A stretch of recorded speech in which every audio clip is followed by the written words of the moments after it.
Our scripture this morning comes from the Old Testament book of Numbers. And the Israelites have found their way close to the promised land. They're not quite there yet. This is just another one of the trials they get to face along the way. From Mount Or they set out by the way to the Red Sea to go around the land of Edom. But the people became impatient on the way. The people spoke against God and against Moses. Why have you brought us up out of Egypt to die in the wilderness? For there is no food and no water, and we detest this miserable food. And the Lord sent poisonous serpents among the people, and they bit the people, so that many Israelites died. The people came to Moses and said, "We have sinned by speaking against the Lord and against you. Pray to the Lord to take the serpents away from us." So Moses prayed for the people, and the Lord said to Moses, "Make a poisonous serpent and set it on a pole, and everyone who is bitten shall look at it and live." So Moses made a serpent of bronze and put it on a pole. And whenever a serpent bit someone, the person would look at the serpent of bronze and lived. The words of Scripture. May the Spirit add a blessing to our understanding of it.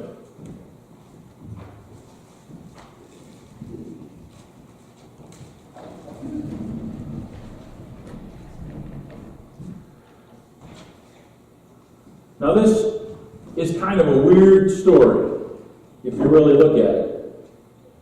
And it's going to take some time to explain. So, Isaac, you missed last week's short sermon, so now I'm going to make up for that and average it out with a longer one today.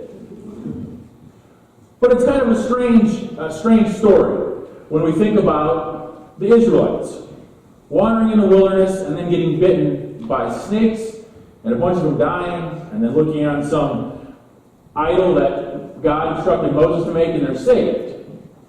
A simple view of it is just people complained, God punished them, God then saved them when they asked for forgiveness, or they asked for praying. But if you think about it, it's a little bit stranger than that. First, God punishes the people by killing them with poisonous snakes for them complaining. Seems a little harsh, maybe. Secondly, God tells Moses to violate the second commandment about, "You shall have no graven images before me," and has them make an idol, basically, for the people to look at to be saved. Make a snake, put it on a pole, and they can look on it and saved. I don't know if anyone has ever made anything out of bronze, but I imagine that's not a real quick fix to actually make something out of bronze and fashion it. So it definitely took some time. We kind of get this view of God as some real vengeful person who's mad and says, "All right, I'm going to punish you by killing you." And then God seems to change his mind after Moses' prayer and says, "Okay, I'll give you a way to survive the snake bites. But it's going to violate one of my 10 commandments." Real weird story. And then, further on in the Old Testament, there's a King Hezekiah who has to destroy the bronze serpent that Moses has made because it had become an idol that people were actually worshiping. About 1,000 years or whatever have passed since that incident, and people are worshiping this bronze snake on a statue. And Hezekiah, as a way to kind of clean up the worship and make the people worship God more, has to destroy it. So it leads to a lot of issues down the road. Now, you guys know what a rabbit hole is?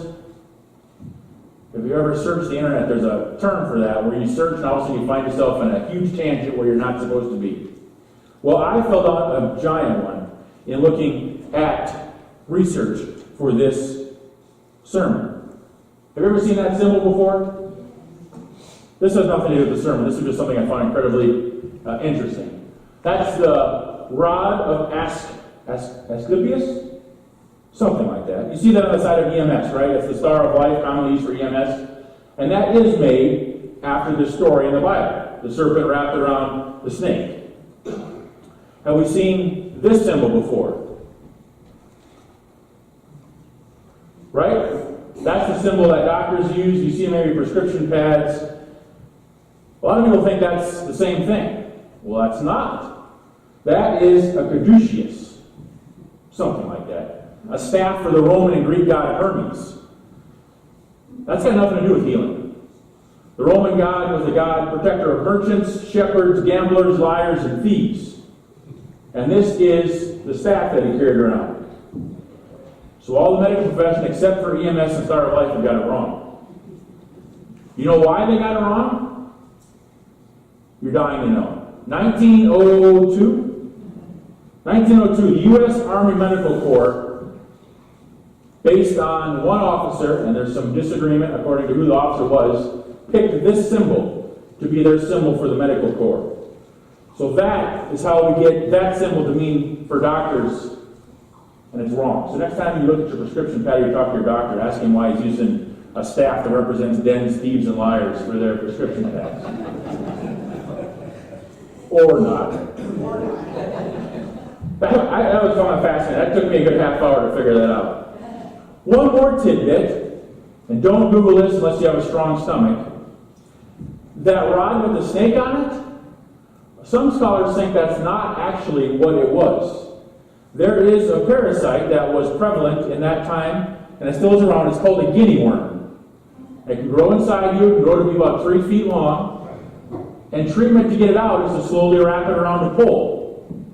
And they cause blisters. And in one of the translations of the Bible, it's called the fiery serpents that come and bite the people. And the blisters that form from this parasite are actually painful, burning blisters. So some scholars think that was just a representation of the way they actually treated an infection of parasites. I don't know. Maybe it was a snake on a pole and sticks. I just thought that was fascinating. But I'm just telling you, before you Google guinea worm, there are some pretty gross pictures there to go with it. So now that you don't remember anything I'm going to say after this, we're going to dive into the sermon just a little bit. I just thought that was kind of interesting. The Israelites and the disciples in the Bible, I think, do a great job of mirroring the way we walk through life. The Israelites do a lot of grumbling and complaining. The disciples don't complain nearly as much, but they sometimes don't exactly get what Jesus is talking about. In spite of the fact that both of them have front row eyewitness seats to some of the greatest miracles ever, they still don't seem to get it. And I think they mirror my life, they mirror our life, because we sometimes don't get it either. But I want to talk about the Israelites today. And I want to talk about complaining. Because they're good at it, I'm good at it.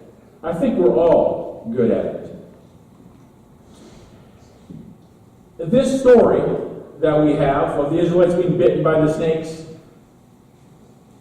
is one of many stories of the Israelites walking in the desert or wandering in the wilderness and then complaining and having something happen.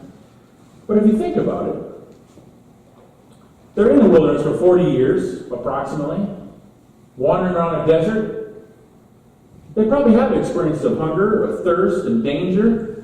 They may have some complaints, some legitimate worries to have. But it only takes them 3 verses in Exodus to get from slavery in Egypt to the wilderness where they're already complaining about the food, or the lack of this or the lack of that. Do you know anyone like that? That constantly complains? Who, no matter what the situation is, there is something about the situation that could be better. I know some people like that. I won't name any names. I live with them. A name might be Brian. I'm not throwing you under the bus this time. Tracy has a lot to complain about, maybe rightfully so, but that's another sermon. But I like to complain too. How much easier is it to find something wrong with a situation rather than find something that's right? It's very easy for me to find the bad in any situation rather than look for the good. And I don't know why that is. But it certainly is easier for me. Well, if we take a look at this story, God has a rather harsh punishment for complainers. Right? Poisonous snakes, death. Even the treatment doesn't stop the snakes from biting people, it just keeps them from dying, basically. So what exactly is God telling the Israelites here? Besides, obviously, don't complain. Did this story really happen? I mean, were they really bitten by a bunch of snakes and eventually were saved by looking at a pole? Possibly. Was God that vengeful that he took some people that were complaining, maybe rightfully complaining, hey, a bunch of us are getting bit by snakes and dying, help us out here, by punishing them, and then changing his mind once a prayer is uttered by Moses? It's possible. We don't know for sure. Like I always tell the confirmation class, and I say quite a bit, it doesn't really matter if the story is literally true or not. There is truth in this story. Right? We were talking about Disney the other day. Beauty and the Beast. Probably didn't happen. Probably wasn't a prince who was in a castle, turned into a beast, kissed by a beauty, turned back into a prince. But there's truth in that story. Right? There's all kinds of truth you can glean from it. Obviously, this story is important. Jesus references it when he talks to Nicodemus, saying, I will be lifted up like Moses lifted up the bronze serpent. Paul references it when he talks to the Corinthians, saying, stop complaining, like they did back, like Israel did when they were bitten by snakes.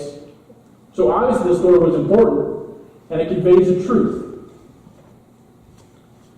What it does for us is it kind of challenges our notion of this safe and cuddly God. Right? If you read the God of the Old Testament, God is anything but safe and cuddly. And the Israelites realize this. They experience God as vengeful, kind of. God is all-powerful, obviously. But God is somebody not to be messed with. Someone to listen to, basically, or else. And I think this story goes a long way in helping us remember that we don't serve a teddy bear God, if you will. We serve a God that is all-powerful, that is sometimes angry at us. But let's get back to the complaining part. How do the Israelites complain, right? I mean, why? Would you complain in that situation? I know I certainly would, right? They were in a terrible situation in Egypt, so they complained to God and need to leave. Eventually, God sends Moses. They witness all kinds of miraculous powers with the plagues. They leave. They cross the Red Sea. They literally see a sea part, walk on dry land. They spend years in the wilderness experiencing miracles, manna on the ground in the morning, quail at night to eat. God literally leads them with a cloud during the day and fire by night. When they camp and pitch their tent and build their tabernacle, God descends in the tabernacle with a cloud. On and on and on. They ask for water. Moses hits a rock with a stick. Water comes out. They drink it. They witness miracles and see the power of God. If I were to witness such things, I would never question God, right? I mean, there's obvious evidence of God's work in the world. As Lee Corso likes to say, not so fast, my friends. Familiarity builds contempt. I think the Israelites, like us, got so used to God being with them that they began to kind of expect it. To kind of have the power of God, and those evidence and those miracles, kind of lose their awe-inducing wonder. Kind of lose their power, their ability to affect them, because I'm getting used to that. Yeah, God's always been there. 40 years there's been that pillar of cloud and that pillar of fire, and yeah, I kind of expected to be there. So now when something bad happens, I start complaining once again. Think about space travel. I just read an article where it's boring now to watch this new company, SpaceX, launch satellites and rockets into space because he's doing it, that's happening so well. We hardly even blink anymore when we send a rocket and a piece of equipment billions of miles to another planet because we're so used to it. Where when that first started, that was amazing, utterly unbelievable, and now it's like, no big deal. Think about if you meet a famous person or someone you're really looking up to, and you talk to them and actually hang out with them, you're like, well, that person's not that much different from me. They're kind of just a normal person. Kind of loses its awe. Or you hear a pastor drone on and on for years and years, and it kind of just loses its power after a while. Because you get used to it. The Israelites got used to it. The proof that they saw got to be old hat. So it's easy to go back to the complaining. They even said, well, it'd be better for us to be back where we were. This is just too much. But God didn't give up. He kept working with them. So we fast forward a few thousand years to us. And we don't see pillars of smoke or pillars of fire, really. God doesn't usually descend on the church and flash lightning and boom his voice from the pulpit. We don't see water gush from rocks. We don't witness quite as much, we think, as the Israelites did. But is that because God isn't doing the same miraculous things? Or is it because we just don't see them as much anymore? We tend to try and find the negative more quickly than the positive if it's a situation that we're in. You see, we're blessed with a life that is so much easier than the Israelites. Most of us aren't wandering in the wilderness for years upon years. We probably know what we're going to have for lunch after worship. It's not the same manna or the same quail or the same thing we had for the past 40 years. We're not worried about getting back to our houses, probably, about being invaded by an army or having someone kill me. We're probably not worried about getting bit by a snake between here and home. So we kind of have an easier life. And it makes it harder for us to see God's work, I think. But we still complain.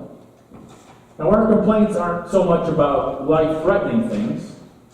They're more subtle. We complain because we don't have this, or we complain because this is more difficult, or we complain because this isn't as nice as we would like it, or we complain because whatever. I complain and go home that my TV's not just a little bit bigger to fit on that wall. It would be just a little bigger if it was 5 inches larger, right? Or I go home and look through my closet and complain, I just don't have anything to wear. Or I wore these same clothes. Or I go home and think, man, if I only. Easy to complain in any situation. And when we complain, we miss miracles that God has in store for us. Because we focus on the negative. Our complaining also shows us that we don't truly believe that God is in control. Right? The Israelites complained because God wasn't doing this for them and that for them, even though they had witnessed incredible things God had done for them. They always wanted more. And sometimes they missed the miracle because it wasn't what they were expecting. It wasn't what we were expecting. God didn't take the snakes and the bites away. He just offered a way for them to live through it. I think that's what God is offering us, too. Or sometimes the reasons why we miss miracles. Because we're looking for God to take us up out of a situation and just make it all magically disappear. Well, that's usually not how it works. We have to travel through. God works through us with it in some way. This story should take us out of our little comfort zones and thinking about God. It's hard to think about God as someone who would send snakes to punish and kill people for simply complaining. It's hard to read those stories in the Old Testament where God is vengeful. God is easily jealous and easily angered.